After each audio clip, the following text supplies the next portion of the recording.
Hello, magandang gabi po sa inyo, no, mga boss. UB King Case from Cebu. Ipapakita namin ni Binji yung Boss Katana verse B3. B3 yung nakita ko. Ano ba yung version na yun? Basta ito yung pinapagawa lang dito sa amin from yung customer sa ibang bansa, no? So ito from AMS. Ito yung para sa cabinet. May lagayan na wire as request ni sir. Ito, yan. Okay? So, para makita nyo yung quality, halika muna dito, Binji.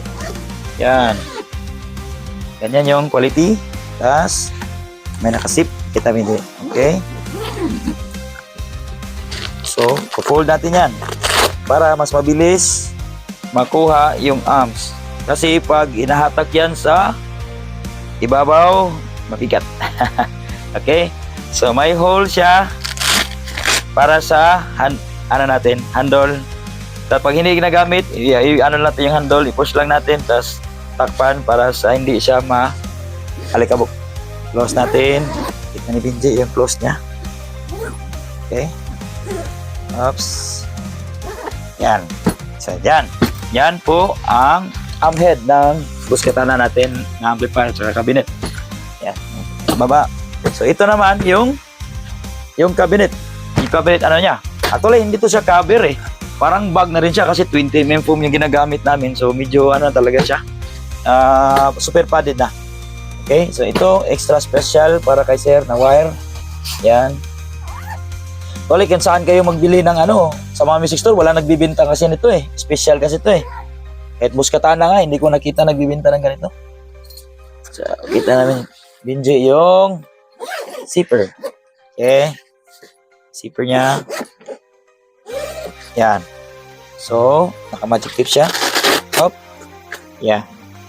So, ipupush nyo lang dyan yung arms, compare, dadalhin siya pataas kasi mabigat yan. Okay? So, ipapakita namin ni Binji kung gaano katit yung pocket. Yan. Yan. Okay. So, aside sa special, maganda, quality, ito rin yung hole niya para sa handle sa pantakip ng alikabok. Okay? So, special custom, no? Waterproof na rin. Just in case, dadalhin sa labas. May pyramid pads rin para sa protection sa ilalim. Okay. So, yan. So, i-close ko muna para makita nyo gano'n siya kaganda. Okay. So, UB King Case pala, no? Nasa Cebu pala kami. Pihin nyo lang yung map. Pagdating nyo ng Cebu Airport, malapit kami sa airport. So, yun. Okay. Yung likuran niya, ayan. So, papadala namin ngayon to para aabot na saan ba yun si sir? Sa Singapore yata, hindi ako nagkakamali. Okay, so thank you for watching and please do subscribe and share our video and thank you for supporting local rock and roll.